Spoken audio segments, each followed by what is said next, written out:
Donc, Madame Sonia Alain qui est ici avec nous pour nous parler de son 13e roman. C'est quand même pas peu dire, 13 romans. Ça fait combien de temps? Est-ce que vous voulez nous parler un peu de votre parcours en tant qu'auteur?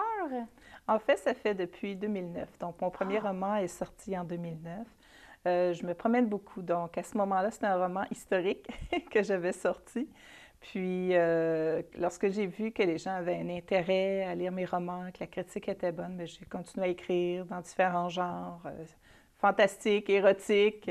Donc, c'est comme ça un petit peu là, que j'ai commencé. Là. Au début, je ne savais pas que j'en écrirais autant, disons. Ah, OK, c'était pas l'objectif, c'était juste comme ça pour le plaisir, puis ensuite, ça s'est transformé comme en carrière peu à peu. Oui, bien en fait, je m'étais essayée. Les gens autour de moi disaient, on voit, c'est intéressant ce que tu as écrit. Puis je me suis dit, bon, je vais l'essayer, mais sans savoir que j'en ferais un métier à temps plein, parce que c'est ce que je fais depuis 3 ans maintenant. Là. Ah. J'écris à temps plein. Donc, Une des chanceuses. Oui, une des chanceuses. Donc, Parlez-moi un peu de Conquise. C'est le nouveau qui vient tout juste de sortir. Il est tout frais de l'imprimerie.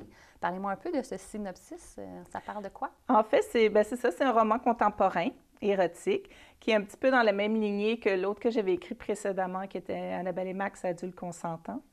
Donc, en fait, c'est des personnages qu'on voyait dans le premier roman que j'avais écrit à l'époque, en 2016.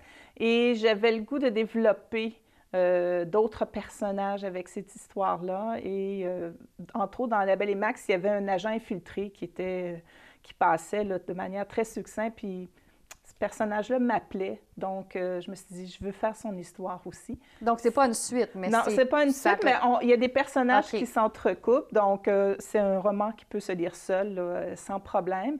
Mais c'est ça, ce personnage-là me parlait. J'avais le goût de le développer. Je me disais, c'est intéressant. Un personnage qui a fait des missions infiltrées, très difficiles. Donc, comment il s'en sort par la suite, puis s'il est replongé dans cet environnement-là, bien, qu'est-ce qui arrive aussi? Donc, il doit refaire de nouveau, protéger une jeune femme à son insu, puis replonger dans cet univers-là un petit peu plus sombre, qui entoure, en fait, un groupe d'hommes crépuscule un peu, là. Donc, ça nous sort quand même de notre réalité, de notre zone de confort, là. Oui, puis on se promène beaucoup dans différents pays, donc les gens aiment bien parce que je les fais voyager un petit peu à travers le monde. Donc, et c'est de voir donc la trahison aussi pour Amy qui est manipulée au début, même si c'est pour son bien. Et lorsqu'elle découvre la vérité et tout ce qui s'enchaîne avec l'homme qui la poursuit, malgré tout, qu'elle doit faire face à ça. Donc, et Brian qui d'une certaine façon, s'est joué d'elle aussi en s'imposant à elle sur une fausse identité aussi, là. Donc, c'est assez intéressant de voir évoluer les deux personnages là, à travers un peu partout dans le monde, là. Donc, on est plus dans le style intrigue, suspense, érotisme. On est un peu dans tout ça. Oui, oui, parce que j'aime bien mettre du mystère, de l'aventure. Et les gens, souvent, me disent, lorsqu'on commence à lire le roman... On est accroché. On est accroché, justement. Okay. Les gens disent, ben là, je suis pas capable de dormir. Il faut que je continue à lire. Une page de plus, une page de plus. C'est exactement, j'ai eu un témoignage ce matin, une dame qui me disait, j'ai passé une nuit blanche, là, parce que je ne pouvais pas lâcher le roman. Mais j'aime lire ce genre de livre-là comme ça, et j'aime écrire aussi comme ça. Donc, on parle ici d'un livre d'environ 370 pages. Oui, à peu Combien de près, temps ça peut prendre d'écrire un livre comme ça? Bien, maintenant, je prends 6 mois, normalement, pour écrire un roman à temps plein. Okay. Mais celui-là, j'ai dû l'écrire en 3 mois. Oh! Donc, ça avait tout seul. C'était... Bien, j'avais plus vraiment de vie. Donc, j'écrivais le week-end, le jour, le soir. Okay. C'était très intense, mais j'étais pris dans le temps. Donc, mais normalement, je prends un bon 6 mois là, pour écrire. Puis comment est-ce que vous fonctionnez? Est-ce que vous allez vous retirer? Est-ce que vous avez un certain processus particulier pour votre écriture? Oui, bien, j'ai 2 pièces dans la maison où je m'installe, je me mets dans ma bulle, puis à ce moment-là, j'écris parce que moi, j'écris à la main.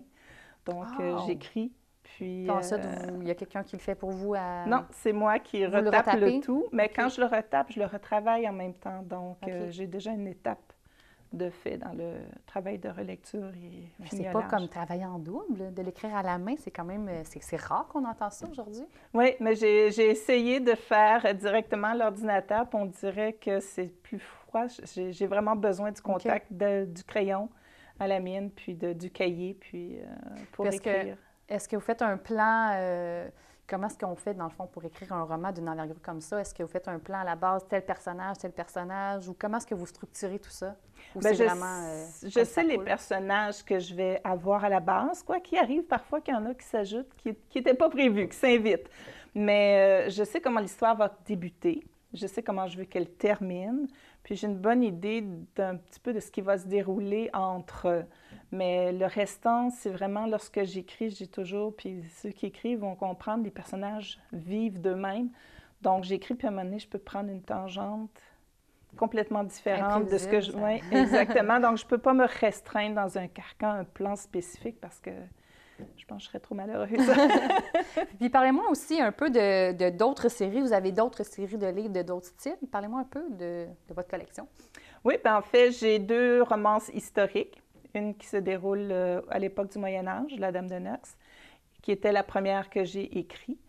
Puis j'en ai une autre qui se déroule en 1914, donc qui commence avec le naufrage de l'Empress of Ireland et qui se déroule dans la Première Guerre mondiale aussi, ce qui est très intéressant aussi. Et j'ai une série fantastique.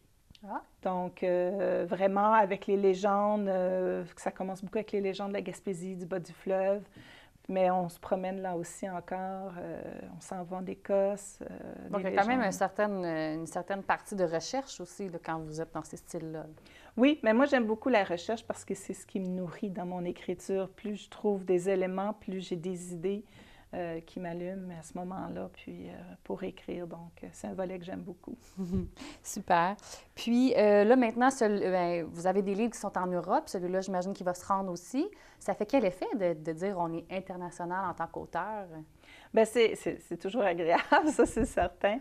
Puis pour nous, c'est un peu, lorsque j'ai des Françaises ou des Belges qui m'écrivent, puis me disent qu'ils ont aimé les romans, tout ça, c'est agréable aussi, ça fait un petit velours parce qu'à quelque part, on parle la même langue, mais c'est pas toujours évident non plus.